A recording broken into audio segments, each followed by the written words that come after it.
Talking today with Tom Wall, dairy coach from Green Bay, Wisconsin. Welcome, Tom. Thanks, Walt. Glad to be here. This conversation is starting because of an email that I sent to Tom earlier this year after I read the book Drive, which we featured in the magazine with a specific review in the publication. I asked Tom to answer a few questions, and so Tom suggested we have this back and forth conversational format, which is new to us, but we're going to give it a try. Thanks for doing this, Tom. Hey, thank you.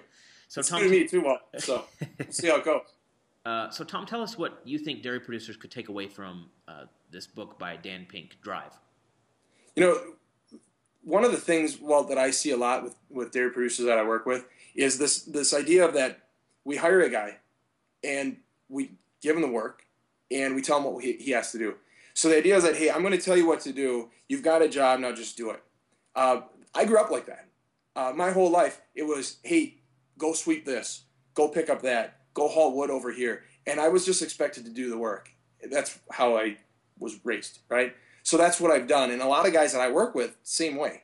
That's their whole life was just, hey, this is the work we got to do, and we're just going to do it. And they've carried that into their own work. So now, as an employer, as a guy who has employees, somebody who has to manage others, there's such a, I guess I don't want to say a lack of understanding, but it's such a challenge to understand that what you mean. I actually have to motivate a guy to do it. I gave him the job. I told him what to do. So I think one of the first things that a lot of dairy producers kind of need to step back and say, okay, this isn't me doing the work. It's not my kids who are doing the work, because this is what we're doing. These are employees. These are people who, unfortunately, are coming for a paycheck. And I think that's the other problem, is that not all the work that happens at a dairy is work that people want to do. So like, you like doing what you do, I like doing what I do, and every day I look forward to doing it.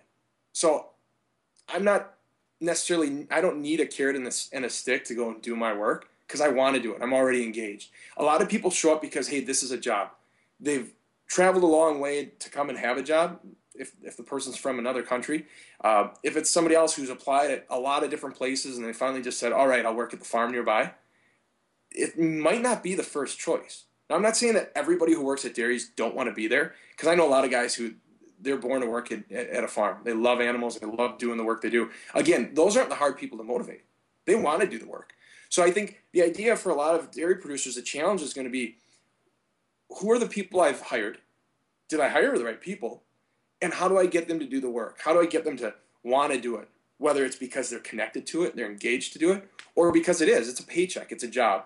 But unfortunately, if we stop with the idea that these guys don't want to do their work, it's just a job to them, then we lose.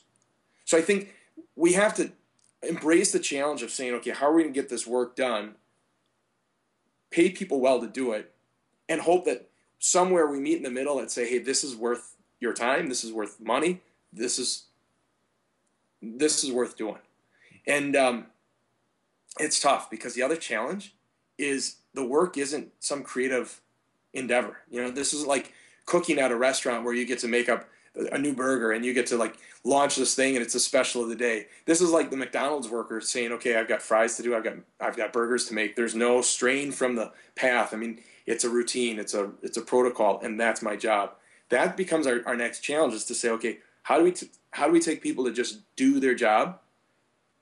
I guess just comply, and just sort of obey the procedures. That becomes a challenge. And that's where I think the value from the book, what I got out of it, that's what I think that guys can take out of this book, is to say, okay, how do we give these external motivation, these external rewards, to make it worth the sacrifice, the effort that needs to be put into it? The reality is, every day, if you're a manager, if you're a leader, whether it's the dairy industry or anywhere, even as a parent, as a teacher, it's all about behavior. It's all about the way people respond, the way people think. It's all psychology of people. To be a good manager, I think you have to be a behavioralist. You have to understand how people respond to their surroundings and respond to what we say and do. So tell me a little bit, Tom, about some of the positions that you see where carrot and stick is used as a motivation tool, and maybe some of the reasons why it doesn't work. Is it to me, it seems like sometimes it's because there isn't enough training or specific detail provided to the employee to be able to focus in. That's what Motivation 2.0, the author says, does, is help an employee focus on a specific set of rote tasks, or maybe it's something that they have to do every single time each way to ensure quality. And sometimes I just wonder if it's not enough training that's provided to focus the carrot and stick. What do you see as maybe the downfall, or why carrot and stick sometimes doesn't work? I think you're right. I think a lot of it has to do with the lack of training, but I think a lot of it has to do with the lack of clarification of what's supposed to be done. When a person gets hired, how much expectation is laid out in front of a person? Yeah, everybody knows that, okay, I've got to come to do the job. I've got to be on time. I've got to do my work. That's pretty clear that there's a certain set of expectations that need to be met. It's just not clarified. It's not defined as far as, okay, this is your job. This is what success looks like. It's interesting when we start asking each other how you define anything, whether it's with work, whether it's with family things, outside politics, whatever it is. We all have different definitions. So when an employee gets to a dairy, his expectations might be those of a different dairy that he worked at, or expectations that he was told to think from somebody else who's worked at dairies that, hey, this is the way it is. So somebody's idea of what their job is often different than what it really is in the mind of the employer.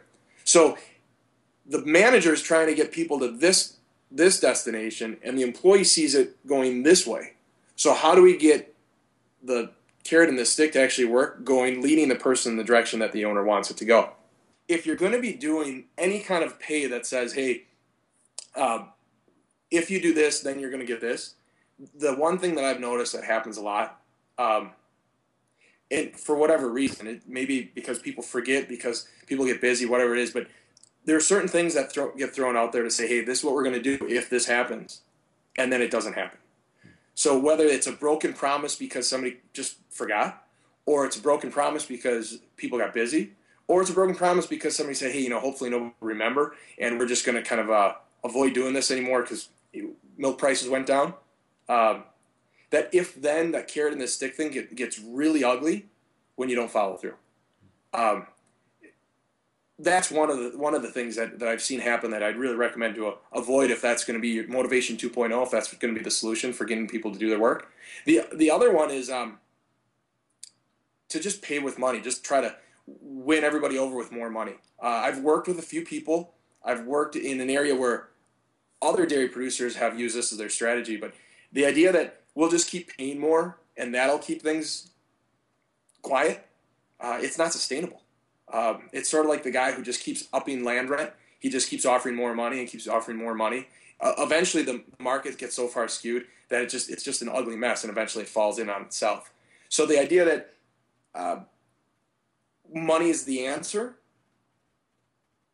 it's not always the answer. It just doesn't always work to say, hey, we'll just throw more money at the situation. That'll get our work done. That'll get people to stay. That'll get people to come in and actually work here to apply with us.